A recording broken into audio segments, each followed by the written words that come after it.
Elmer, written by David Mckee, illustrated by Anderson Press. There once was a herd of elephants. Elephants young, elephants old, elephants tall or fat or thin. Elephants like this, that or the other, all different but all happy, and all the same color. All that except Elmer. Elmer was different. Elmer was patchwork. Elmer was yellow and orange and red and pink and purple and blue and green and black and white. Elmer was not elephant colors. It was Elmer who kept the elephants happy. Sometimes he joked with the other elephants, sometimes they joked with him. But if there was even a little smile, it was usually Elmer who started it. One night, Elmer couldn't sleep for thinking, and the think that he was thinking was that he was tired of being different. Who ever heard of a patchwork elephant? He thought. No wonder they all laugh at me. In the morning, before the others were really awake, Elmer slipped quietly away, unnoticed. As he walked through the jungle, Elmer met the other elephants. They always said, "Good morning, Elmer." Each time Elmer smiled and said, "Good morning." After a long walk, Elmer found what he was looking for. A large bush covered with berries. A large bush covered with elephant-colored berries. Elmer was caught hold of the bush and shook it so that the berries fell on the ground. Once the ground was covered in berries, Elmer lay down and rolled over and over, this way, that way, and back again.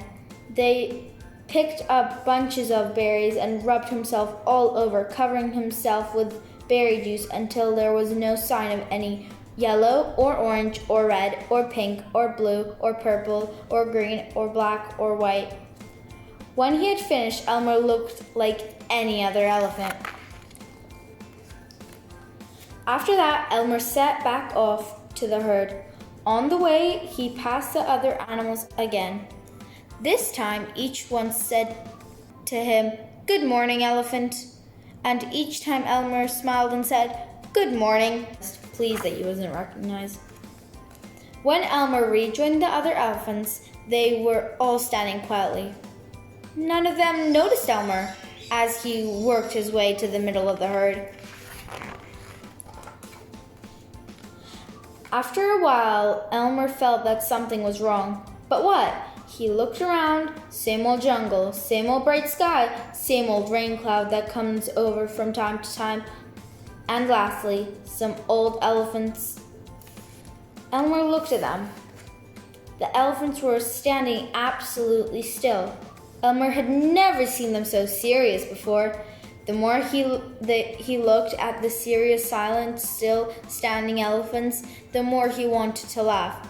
Finally, he couldn't bear it no longer. He lifted his trunk and at the top of his voice shouted, "Boo!"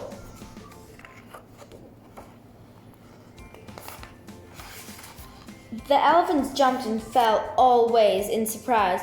"Oh my gosh, Ngoli," they said, and then saw Elmer helpless with laughter.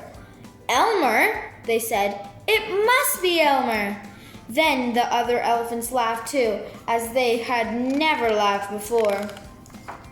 As they laughed, the rain cloud burst, and when the rain fell on Elmer's, his patchwork started to show again. The elephants still laughed as Elmer was washed back to normal. "Oh, Elmer," gasped the old elephant, "you've played some good jokes, but this has been the biggest laugh of all. It didn't take you long to show your true colors." "We must celebrate this day every year," said another.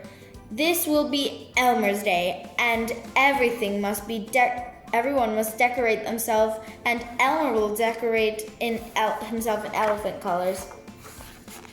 That is exactly what they did. Elephants do. One on one day a year, they decorate themselves and parade. One day, if you happen to see an elephant, ordinary elephant color, you will know it must be Elmer.